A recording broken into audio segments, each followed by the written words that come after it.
Hi guys, I'm Jiaoying Summers. Welcome back to the Tiger MILF podcast. Bruce Lee tried his best, which I loved in his movies, because Chinese people were being discriminated against. Show Return of the Dragon, where Bruce Lee is at the park where they don't allow Chinese people. Oh my goodness, that was That was so sad. Japanese only. Dogs. No dogs are Chinese people, and Chinese, they still let the no dogs are in. Chinese. The dogs walk in. The 烟电 guy, dogs- right? The yeah, 烟电 they're guy. like, I'm sorry, no Chinese people. A dog walks in. I think it was Panda. He always showed, always fought discrimination within his movies. He always showed like the rivalry between Japan and Chinese and the discrimination. That's what I loved about him. And I think that's why he was hated on. That's how I feel. Yeah, it was very powerful because he- nobody, and Japan was very popular with America Yes. before the Pearl Harbor. Especially with the war Yeah. and the Japanese war. Oh wow. Yeah. Okay. This is very important to see. Bruce Lee just walking. Oh, I love how he walks. Wow. What do you want? Not that. No, not allowed, I'm afraid.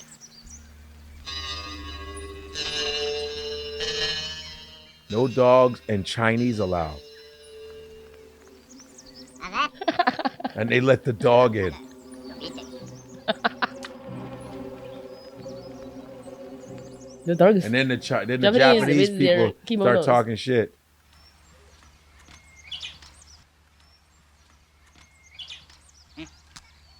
You were wanting to get in here.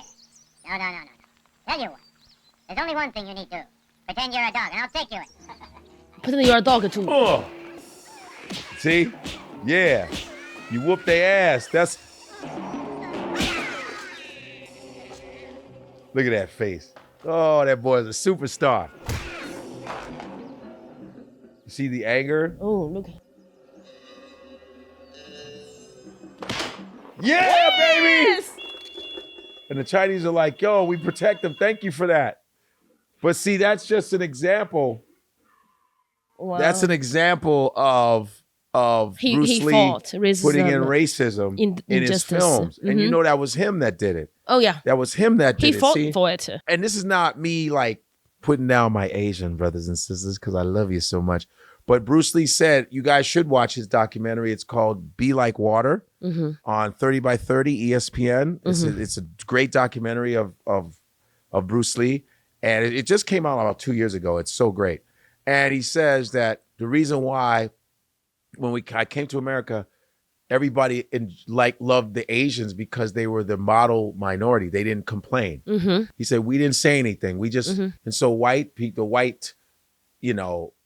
the white regime was like, oh, we like Asians because they don't complain like black people. Black people, they speak up for themselves. And by the way, we had the Black Panther Party, in the 60s, Black Panthers. There were Chinese that supported the Black Panthers that also protested with the Black Panthers. They don't always talk about, we talk about black and yellow. They were in the 60s. They were a group in the 60s that, protested injustice and all that. But, they eventually got destroyed because, of course, they sent in people to dismantle it. Like, they sent in black people actually to fuck it up. That were spies, pretending like they were being Black Panther. Black Panther is fighting racism. Yeah, And of course. It's just a voice that. You're talking about the 1960s. You're talking about Vietnam War. You're talking about Martin Luther King, Malcolm X, and Medgar. They all got murdered in the 60s. John F. Kennedy got murdered. So it was like a lot of stuff. War, racism. Then the Civil Rights Bill was signed in 64 by Lyndon Baines Johnson. It was all the political shit. The 60s was heavy.